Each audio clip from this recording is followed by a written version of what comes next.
Hello everyone, welcome back to my channel. We're doing something a little bit different today. The pack has been out for a minute now. I withheld from buying it for a few days. I was so worried about breaking my game for our Decades challenge, but I have decided to download it because I have had one burning question on my mind. Can I make my real life horses in The Sims 4 Horse Ranch? I am not holding out much hope. I already know that they're going to be very cartoonish and it's going to be a difficult thing to do.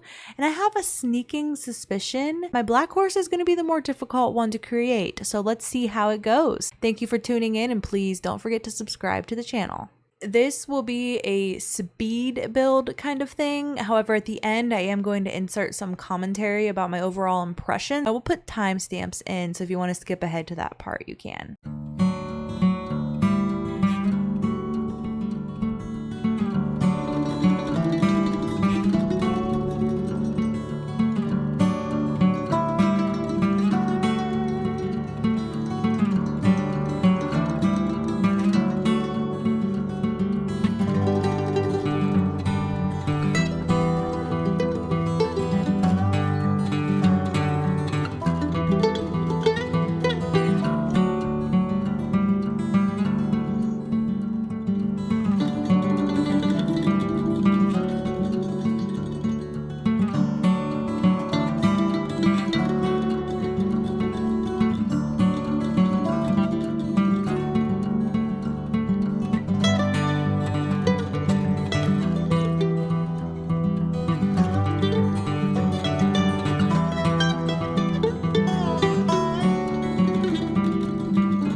Okay, so my impressions. Overall, it's okay. I would say the short answer to whether or not I can create my horses in the Sims 4 Horse Ranch is yes, kind of. There are limitations like I knew there were going to be. The biggest thing that I think is ruining the immersion for me when it comes to do these look like my horses is the manes and tails. So for my black horse, she has a very long mane and tail, and those aren't long enough. I do enjoy that there was a curly tail for her because she does have like a wavy mane and tail. And then my Appaloosa, that tail was too thick. She has a sparse kind of tail, not like some Appaloosas that have like a very short tail. She doesn't have that, but there was very limited options there. For their personalities, I wanted to come into the game here and kind of see how they interact with objects and with each other, because there's a limited amount of traits, of course. This is The Sims. That's to be expected. Overall, I think my black horse is acting like herself for the most part. However, the Appaloosa is running around like crazy, and that would be something my black horse would be more likely to do, not my Appaloosa. So I found that kind of interesting. The animations aren't bad. I saw some instances where she like almost ran into the fence, which honestly, that's something my Appaloosa would do. She would run straight into stuff. So I found that kind of funny, even though it's like a game mechanic that probably shouldn't be working that way. The fact that she was almost running into the fence, I found very interesting. This is so accurate. My two horses dislike each other very much in real life. They can't even look at each other without their ears going back. So they're not going to be best buds or anything. So I would be very disappointed if they were like immediately like getting along very well. Love the pawing. My black horse paws constantly. It's something we worked on for 15 years and I can't get her to stop doing it. All right, so I said, all right, she got bucked off the black horse. That is not accurate, by the way. Fun fact, my black horse has never attempted to buck under saddle. She will do it on the lunge line. She will do it while she's round penning freely. She will not buck when I am on her back. She's incredible. I love her so much. But this girl, just the random sim that I left in Create a Sim, got bucked off the black horse. So I put her on this Appaloosa. I try to run the barrels. She just sits there. I'm like, okay, maybe the other horse is in the way or something and it's not quite working right. So I'm like, all right, let's cancel that out and we'll try something else. So I have her trot on over to the bigger arena area over here where there's a jump set up. Animation looks good there. Little buck, so cute. Come over here. I'm like, all right, let's try this jump. Now, this is a sim I created in Create a Sim that has no skill, and it's a horse that has no skill. So I'm like, okay, maybe it's just an issue with that, or it's because the horse, I think there's like a stubborn or ornery trait. I don't remember, but I gave it to her because she's an Appaloosa. If you've ever heard the saying that Native Americans rode Appaloosas because by the time they got to battle, they were already angry. That is so true. But it would not work. I did not get to see the jumping or the barrels, so I just had the horse walk on a relaxed trail ride, and I was very interested to see like if the horse walked with the mannerisms of a relaxed horse, and she does. Head is low, ears are kind of forward yet relaxed. That's accurate. Love it. So overall, it is what it is. It's okay. I'm very disappointed in the lack of bridles and tack options, and I feel like the horses should have halters. I haven't played around with it enough. Maybe I will later. We will see. But yeah, thank you for watching and have a good day.